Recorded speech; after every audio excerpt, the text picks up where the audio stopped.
සාමාන්‍යයෙන් ගොඩක් අය මේක ගැන කියලා දෙන්නේ නැහැ. මේ තියෙන CT100 එක කොයිල් එක පැත්තේ තියෙන කෑල්ල මේකට කොල්ල ලස්සනට ගහනවා ප්ලාස්ටික් කෑල්ල ගහලා ඇතුලෙන් ස්ටිකර් එකක් ගහලා DRZ වගේ මේ පැත්ත හදනවා ලස්සනට. මේක කොහෙවත් කවුරුත් කියලා දෙන්නේ නැහැ මේක හදන විදිය. මම අද කියලා දෙන්නම් මේක හදන විදිය. ඔකට ඉස්සෙල්ලාම ඩ්‍රිල් එකක් ඕනේ. ඩ්‍රිල් එකෙන් මේක මේ ගානට මේ ධාරි වටේට තව ටික විද ගන්න ඕනේ. තව ටික විද ගත්තාන් පස්සේ මේ ඩ්‍රිල් එක දාලා ඉවරලා පොඩ ඇලගල්ල ඉවරලා මේ ටික කට් එක කපාගෙන ඉවරලා මේක එළියට ගන්න ඕනේ. හරිද? ඊට පස්සේ තව පොඩි අයිටම් එකක් තියෙනවා. ඒකෙන් වටේ ගා ගන්න ඕනේ.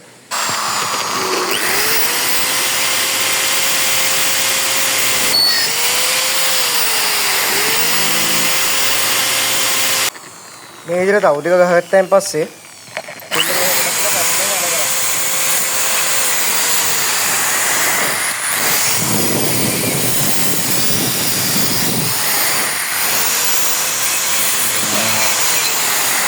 මේ විදිහට මේක කැපෙනවා. ඒ වගේම වටේ ටික කපාගෙන මේක අයින් කරගන්න ඕනේ. මේ විදිහට කපාගත්තාන් පස්සේ දැන් මේ විදිහට වෙන් වෙනවා. ඊට පස්සේ මේ කට්ටේ ටික ෆිනිෂ් නැහැනේ. මේ ටික ෆිනිෂ් කරගන්න ඕනේ. හරිද? මේ ටික ෆිනිෂ් කරන්න පොඩි අයිටම් එකක් තියෙනවා මම පෙන්නන්න. මෙන්න මේක තමයි අයිටම් එක. මේක සාමාන්‍ය හાર્ඩ් ඩයල්ලා දෙන 150 ක ඩ්‍රිල් එකට දාලා වඩේට ගන්න පුළුවන්. ඒතර මේක ෆිනිෂින් එක හදා ගන්න පුළුවන්. මේ ඉතින් කලින් තිබ්බ විදිය මම ෆිනිෂ් කරලා ඉවරලා පෙන්නන්න.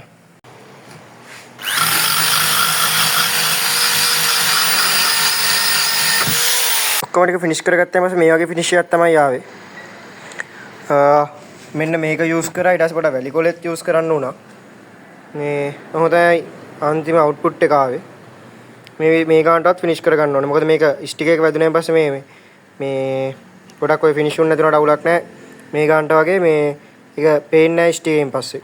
ස්ටික් එක ගැහුවෙන් පස්සේ. මේ තියෙන පොලිකාබනේට් ෂීට් කෑල්ලක් මේ ප්ලාස්ටික් ෂීට් එකක් එහා මෙහා පේන. මේවා තියෙනවා හાર્ඩ් ඩයස් වල හරි මේ ගන්න තියෙනවා. ඊට පස්සේ මේක අරගෙන ඉවරලා මේක උඩින් තියලා ගානට ඒ රවුම ඇදගෙන ඉවරලා සාමාන්‍යයෙන් 3 කාලක විතර අඟල් භාගයක විතර ඊටසක් වගේ තියලා ඉරිකැලට එක ඇඳලා වටේ ඇඳ ගන්න. මොකද මේ වාසින් එක වහින්නේ. එතකොට ඒ ගානට දිලා ග්‍රයින්ඩෙන් ගානට රවුමට කපාගෙන තිය බල මේක ගා ගන්න ඕනේ. ගාලා ගානට ෆිට වුණාන් පස්සේ මේ ගම් එකක් දාලා අලවන්න තියෙන්නේ. පාවිච්චි කරන්නේ මේ 4 minute exposed steel කියන ගම් එක. මේක සාමාන්‍යයෙන් ඕනේ දෙයකට සාමාන්‍යයෙන් හොඳයි. මේකෙන් තමයි අද මම මේක අලුව ගන්න යන්නේ. මේක සාමාන්‍ය භාගයේ අනුපාතයට දාලා තමයි මේක අනා ගන්න ඕනේ. අන්ලිවරෙල්ලා වටේට ගාලා අලවන්න තමයි තියෙන්නේ මේක. ගම් එක දාලා අලවලා ඉවරයි දැන්. මෙහෙම අවුට්පුට් එකක් තමයි තියෙන්නේ. මේක පිහිදලා කරලා හදලා ගන්න ඕනේ. ෆයිනල් අවුට්පුට් එක මෙහෙම තමයි ආවේ.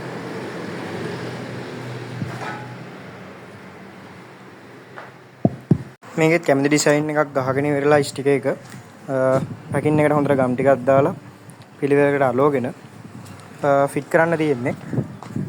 ඊට පස්සේ මෙතන තියෙන මේකෙත් කැමති ඩිසයින් එකකට ස්ටික් එකක් ගහගෙන අලවන්න තමයි තියෙන්නේ. මේකේ වැඩ ටික එච්චර තමයි. ලොකුවට බරපතල දෙයක් නැහැ. ස්ටික් එක කැමති විදිහට ගහගන්න පුළුවන් කැමති හැඩයකට. එහෙම ලොකු කේස් එකක් නැහැ. මේක ස්ටික් ගන්න පොඩක් අමාරුයි. ඒක ෂේප් එක ගහගන්න පුළුවන් මේ මම නම් හෙයාර් ඩ්‍රයර් එකෙන් ගැහුවේ. හොට් ගන්න එකක් තියෙනවා වඩා ලේසින් ස්ටික් එක ගහන්න පුළුවන්. වැරදීමක් වුණා මගේ අතින්. මේ ප්ලේට් එක හරියටම මේ අයිනට ගන්න ඕනේ. නැත්තම් එහෙම ඇතුලේ තියෙන මේ කොයිල් එක දුවන මැග්නට් එක මේකේ වදිනවා. ඊට පස්සේ ඒතකොට එන්ජිම කැරගෙන්නේ නැතු වෙනවා. ඒ හින්දා ගානටම මේ ගානට කපලා මේ ධාරෙටම ප්ලාස්ටික් එකක් කපන්න ඕනේ. කපලා ඉවරලා ප්ලාස්ටික් එක තියලා මේ ඊට පස්සේ ටේප් එකක් ගහලා පිටිපස්සෙන් ගම් දාලා මේ වේලුණෙන් පස්සේ ඒකත් ග්‍රයින්ඩ් කරන්න ඕනේ මම පෙන්නපු කැටෙන්. ඊට පස්සේ දැන් හරියන්නේ. ඒකයි මේ මගේ අතින් ආයි ස්ටික් එක වෙනස් වෙලා තියෙන්නේ. එහෙනම් මොන හරි තිබ්බොත් කමෙන්ට් එකක් දාන්න. මගෙත් මොන හරි අඩුපාඩුවක් තිබ්බොත් ඒ ගැනත් හරියට දාන්න. එහෙනම් අදට සමු ගන්නවා. thank you.